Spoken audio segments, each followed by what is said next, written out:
Hello everyone, I'd like to welcome you to our vendor session at the virtual SVC TechCon. In today's talk, I'll introduce our products that are suitable for smaller system applications or R&D. If you've got any questions, I look forward to answering them in the Q&A session at the end of the presentation. And if I don't get to them, you can send me an email. My details will be at the end of the presentation. Okay, let's get started. So just a few numbers for you here. SCI was founded in 2001. We manufacture rotary cathodes and associated components, and just the logo here. We're celebrating 20 years in business. We have a 30,000 square foot vertically integrated factory in Owatonna, Minnesota, with 45 employees. And you see a map at the end of the presentation showing our distributors that serve 35 plus countries.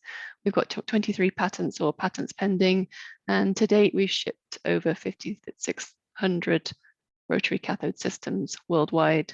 In 2018, we became an independent business unit of the Buehler Group. So this picture here, I wanted to show you. Typically, we've been involved in the architectural glass industry. That's where SCI started out. So there's a picture of a glass coater here with several lids on, and then here's a close-up of one of the lids, and just down at the bottom would be the rotary cathode. And I'll just put the laser pointer on there. So while this is still a large part of our business, we also offer many solutions for R&D and smaller system applications that may use targets under 1 meter in length. So when we break down the market area, as I mentioned, we're mainly involved in architectural glass. 48% of our products go into architectural glass coaters, 24% for the solar industry, 15% for display, and then 13% for other applications such as automotive, optics, semiconductor, surface treatment, and R&D. So that's where the smaller products would come into play. So let's look at the rotary cathode solutions, and in particular the end blocks. So we have internal and external mount versions that are designed for 80mm ID targets. Of course, we have the 125mm ID targets too, but for these smaller applications, you can use 80mm ID targets to upgrade planar cathodes or to increase the output and quality of existing coaters. There are 5 models for the internal M blocks and 4 models for the external M blocks. I've also got a picture of the swing cathode here, but we won't go into that today. There's information on the website if you want to look at the swing cathode. So the 2 basic M block configurations I mentioned, internal and external, you can see here this will be the internal mount or drop-in design, where the M block is inside the coater here, with the target and just a simple outboard support, or the external mount version or a side mount version where the bulk is outside of the chamber. And then you see the target inside the chamber here. So here you can see some of our features that make our M block one of the most reliable in the industry. We've got a fill and drain feature, which is patented. The water completely fills the target for cooler operating temperatures and higher power operation, and the target can be completely drained when you change the target. In terms of the bearings, they're exclusive to SCI. We've tested them for many years, and they have years of trouble-free operation. So looking at the power transfer, it's a patented brushless design. There are no brushes to replace. There's no carbon brush dust. It's a higher power rating, and it has reliable power transfer. For the vacuum and water seals, we use dual lip seals. They do tolerate running dry. So when you're emptying the target of water, you can rotate the target to make sure all the water is removed. They're easily replaced without removing the M block from the lid or the system, and they can have monitoring as well to see when you might need to maintain the M block and change the seals. For the target attachment, it's a target mounting flange and a clamp. You can use targets from any vendor, and they have high-low bearing capabilities, and you can change a target pretty quickly. We have videos showing how to change the target on our website if you sign up there. For mounting, the end blocks can be mounted in any orientation, horizontally, vertically. We've had some off angle using existing mounting holes and utility connections. For the drives, it's a robust inverter duty motor and the belt drive that are reliable, and they allow some flexibility in the design. So why is a rotary better than a planar system? Well, you get higher target utilization, typically 70 to 85%, maybe more than that, versus a planar system, which would have around 25 to 40%, which should be especially important for high value targets. For the process drift, the targets can operate at a lower impedance, and so you get a lower process drift. There's less arcing and particle generation purely because the target's rotating, so it's kept cleaner. There's more material available in a rotary target, so you can run for longer, and the target conditioning is shorter again because there's less arcing. So also for rotaries, you can get higher rates because of the low impedance and more efficient target cooling. You can use higher powers, so higher powers translate to higher rates. So let's go into the products for the smaller applications. I've mentioned some of them already. So here you've got the CC80, the internal mount design. Here is the TC, which is also an internally mounted design. And then here is the CM80, an externally or side mounted design, the IM80, and then our short RAM bar, which I'll go into in the following slides. I already mentioned some of the uses here, mainly in small coaters for automotive components, tool coating, semiconductors, R&D coaters, and the end blocks are designed primarily for new systems, but they can be used to replace planar cathodes in existing systems, especially the TC. For the internal mount end blocks, you can see the product range here, going from the SC to the TC, and I've highlighted in the red box the CC80 and the TC. So the maximum power for the CC80 would be 20 kilowatts, for the TC will be 40 kilowatts, DC or medium frequency AC. The voltage and current rating is the same for both 1500 volts and 100 amps. The maximum target length for the CC80 would be around 1 meter, and for the TC 1.5 meters. The CC80, as the name suggests, takes a 80 millimeter ID target, and the TC takes a 125 millimeter diameter target. And most of our products have a single-ended design. So this would be a single-ended design, as you saw in a previous slide, with just a simple outboard support. And the TC is a double-ended design. So you've got the drive on one side and the power and water connections on the other. This picture here just highlights, the size of the CC M block. It's a small, compact internal mount cathode, and we already mentioned the features here. I pulled this picture just from our data sheet. All of our data sheets for our products are available on our website. So here you can see the CC80 mounted on a lid, just see the sizing, and see if what would be appropriate for your system. The CC80 was included here in a lid that we built for an R&D coater, for a small laboratory coater. We actually made a complete lid. So this is the outside atmosphere, and then you can see the inside with the end blocks that would be a vacuum. The target length was 500 millimeters.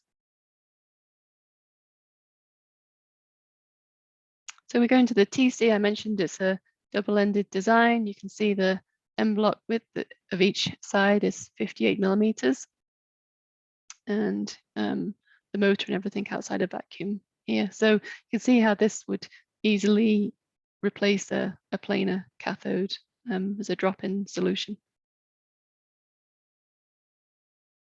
For the TC as well, this drawing shows a TC that we designed fairly recently for a customer, and they wanted to be able to adjust the target to substrate distance here.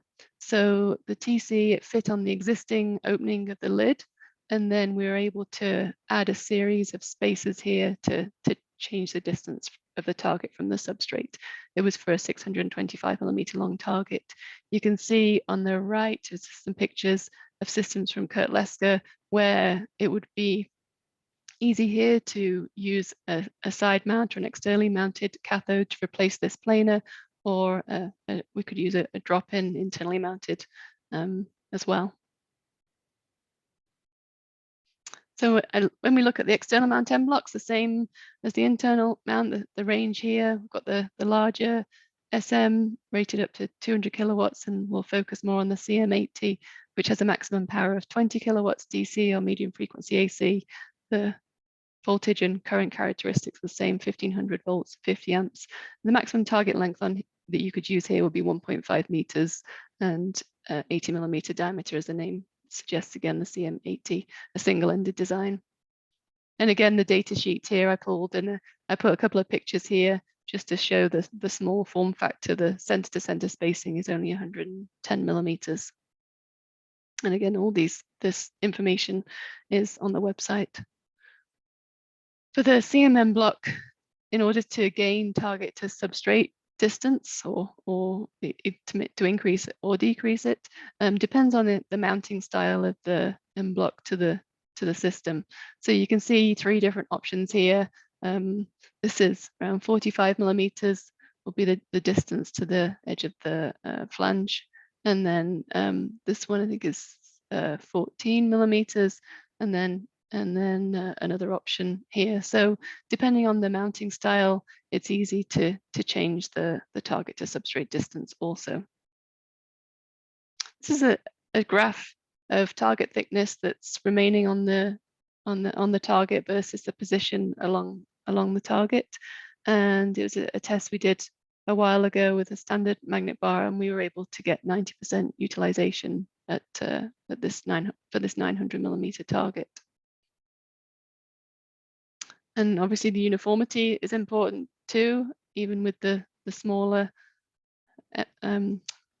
magnet bars. It's important that you can get good coating uniformity. So this graph shows the theoretical versus the measured deposition for the 900 millimeter target that I just showed you the utilization for. And you can see that the measured deposition really matched closely the theoretical deposition, and we're able to get plus minus 2.9% at 4 times TTS, and TTS is target to substrate distance. So basically you have to add that 4 times the target to substrate distance onto the substrate size to achieve that plus minus 2.9%. And then it shows also how the uniformity would be if you only added 3 times the target to substrate distance onto the substrate size to get the overall target length, and also 2 times. Okay, so now we'll move on to the remotely adjustable magnet bar. We manufacture a wide range of magnet bars, including this one. And again, typically this has been used in the glass coating industry, where it's critical to monitor the uniformity and also to enable to eliminate costly system shutdown. Then you can adjust the magnet bar in situ outside of the system. So it's used to, as I said, to improve the coating uniformity by fine-tuning the distance between the magnetics and the target surface from outside the system. It can have up to 4 millimeters of vertical distance between adjustment locations, and the travel movement precision is plus minus 250 microns. It's compatible with all of our M blocks that use 125 millimeter ID targets currently, and it employs lithium-ion batteries, and they're easily replaceable and rechargeable. We've got over 150 units in operation right now, and it's now available in short versions for R&D and smaller systems. So here you can see there's a picture of Mike Galantine here. He's our senior mechanical design engineer. He's holding the small RAM bar that we made fairly recently, and you can see the drawing here shows there were 2 adjustment points for this RAM bar, and they were around 17 inches apart. So I mentioned that IM80M block. So the magnet bar continuously rotates inside a stationary target. So it could be used for the inside of tubular shaped objects, or for decorative or tool coatings where objects are placed around the cathode. and the maximum power that could be used here is 60 kilowatts. So we're hoping that we can find some nice applications for this product also. So getting started is as easy as 1, 2, 3. How can we start to improve your coater uptime and lower your maintenance costs? We can help reduce costs associated with unplanned downtime, parts and repair. There's no need to send M blocks back to us. So there are no costs associated with packing and shipping. Also reduce costs associated with risk. There's no need to keep a huge inventory of spare parts. We can ship seals, etc., that might need to be changed. We can ship them overnight. No need to also stock an inventory of spare M blocks, as the maintenance is very easy. And as the next slide shows, that more than 99% of over 5,600 M blocks that are in use today are serviced directly by the end user. And I mentioned we have videos on the website, so we have all the maintenance videos available, and we can provide training where necessary. So the worldwide sales and service just shows where we are around the world. And that's about it. Thank you for listening. If you've got any questions, I'll gladly take them now, or you can email me, as I mentioned, sarahw@sputteringcomponents.com. Okay, thank you very much.